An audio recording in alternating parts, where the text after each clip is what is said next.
अभी हमारे बीच में हमारे मनोज भैया जो गाजियाबाद से हैं, गाजियाबाद टीम से हमारे, तो मनोज भैया थोड़ा जो भी हम लोग पिछले 7-8 महीनों से जो इस मुहिम को लेकर काम कर रहे हैं, तो हमारे साथ मनोज भैया गाजियाबाद पूरी टीम हमारे साथ लगातार बनी हुई है।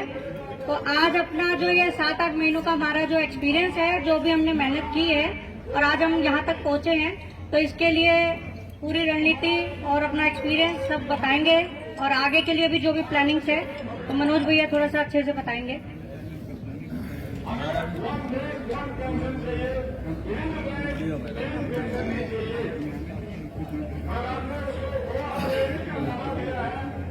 सभी क्रांतिकारी भाइयों को और मेरे जो किसान भाई हैं सभी को मैं सभी का हार्दिक अभिनंदन करता हूं, सभी का अभिवादन करता हूं। बहुत बहुत धन्यवाद आप यहाँ पधारे एक आवाज पे, क्योंकि लोगों को तो खाने का भी समय नहीं है, नौकरी से फुर्सत नहीं, किसी को बच्चे से फुर्सत नहीं, कुछ लोग गिने चुने आ रहे हैं, तो वो वही असली क्रांतिकारी हैं जो समझ रहे हैं कि आने वाले समय में जो परिस्थिति बनने वाली है हम क्यों लड़ रहे हैं। ये टोटली इलेक्ट्रिक व्हीकल पे ले जाना चाहते हैं हमें, और जीपीएस सिस्टम लगेगा इसमें, और सिस्टम और ये सैटेलाइट से सारा वो इनका सिस्टम बैठेगा, इसलिए खत्म करना चाह रहे हैं डीजल और पेट्रोल की व्हीकलों को। तो अब मैं बताता हूँ शुरुआत। अब हम जो जंतर मंतर पर आए थे, हम डेट तो हम लगभग 26 तारीख की लेना चाहते थे, डेट तो हम लेकिन 26 तारीख के आसपास की लेना चाहते थे, लेकिन हमारे प्रयत्न करने के बाद भी हमें नहीं मिली, हमें 9 तारीख मिली। जब 9 तारीख मिली तो सब उदास हुए, 9 तारीख मिली है, लेकिन मैं उछल पड़ा, मैं बहुत जोर से उछला भाई, बहुत बढ़िया, क्योंकि हमने तो अपने आप को उस परमात्मा को समर्पित कर रखा, अपने तन मन अपने पूरी मतलब अपने आप को उसको समर्पित कर रखा। जब 9 नंबर आया तब समझ गया मैं, ये तो अपने वाले का, अपने डिवाइन का नंबर है। अरे घबरा क्यों रहे हमें तो इन नंबरों से बचना है, 11 नंबर, 13 नंबर, 18 नंबर, 33 नंबर है और 666, ये है उनके शैतानों के नंबर, इनसे बचना हमें केवल है।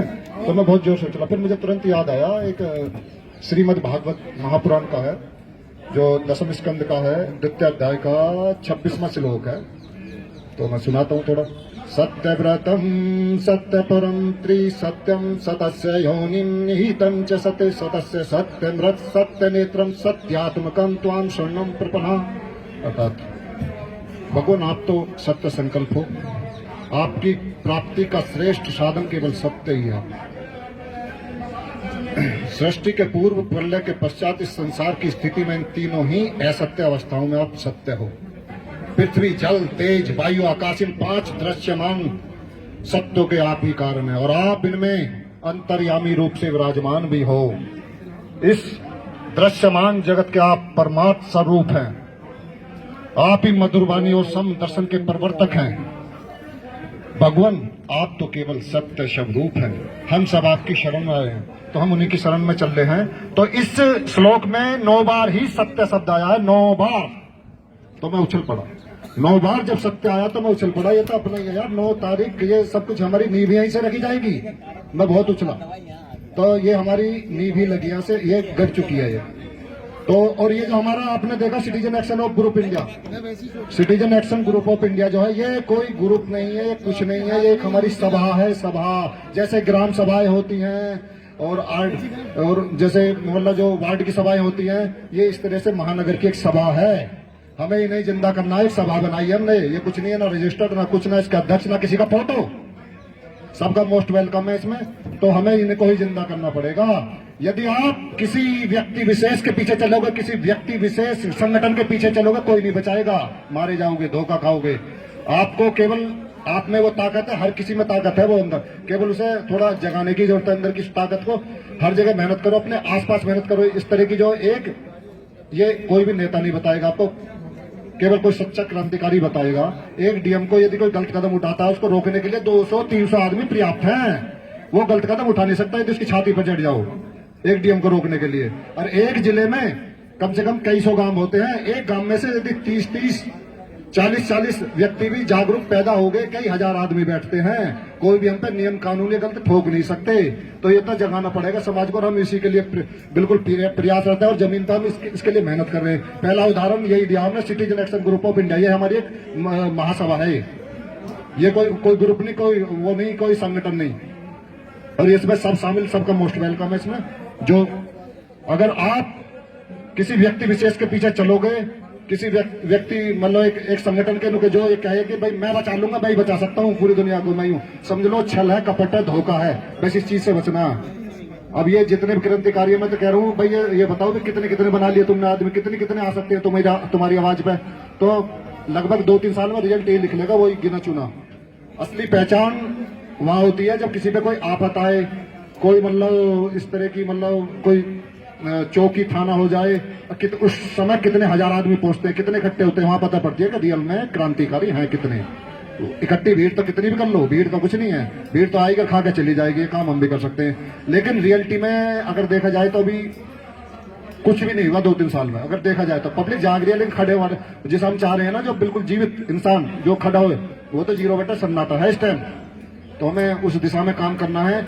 अपने आप पे विश्वास करो, और हम इसलिए कर रहे हैं जिसको मतलब इन सभाओं पे काम कर रहे हैं और गांव गांव में जाके ये मैसेज भी दे रहे हैं। हमारा भारतीय किसान संगठन भी इसमें इस प्रयास करता है बिल्कुल कि भाई कोई किसी नहीं बता, तुम्हें खुद में वो ताकत है, वो ये हनुमान वाली जो जामवंत है, वो अपनी ताकत को खुद पहचानना पड़ेगा। तो हमें अगर इस तरह समाज नहीं जगा, फिर तो भेड़ चाल है, भेड़ नहीं बनना, मैं भेड़िया बनना, झुंड बनाने हैं, मैं झुंड भेड़ियों के झुंड बनाने हैं। और वो झुंड, उन झुंडों में सच्चाई होना बहुत आवश्यक है। तो अगर हम एक के पीछे एक धार में चलने लगे ना, तो वाकई में ही जैसे चलते आ रहे हैं, क्योंकि सारी पार्टियां उनके जो षड्यंत्र कर रहे हैं, सारी पक्ष विपक्ष सब कुछ उनका ही है, तो किसके पीछे चलोगे यार? अपने आप में वो हिम्मत पैदा करनी पड़ेगी, वो ताकत जब इनसे जीत सकते हैं, नहीं तो कुछ नहीं कर सकते। हर आदमी को जागना पड़ेगा, क्योंकि हर जगह छल है, कपट है, धोखा है, लालच है, लोभ है, निस्वार्थ तो कुछ भी नहीं चुने हैं भाई। इतनी बात समझ लो आप। अगर समझ में आए तो आगे फॉरवर्ड करो, शेयर करो भाई। इन सभाओं पे काम करना पड़ेगा, यही हमें ये जो ग्राम सभाएं इन्हें जिंदा करना पड़ेगा गांव गांव में जाके।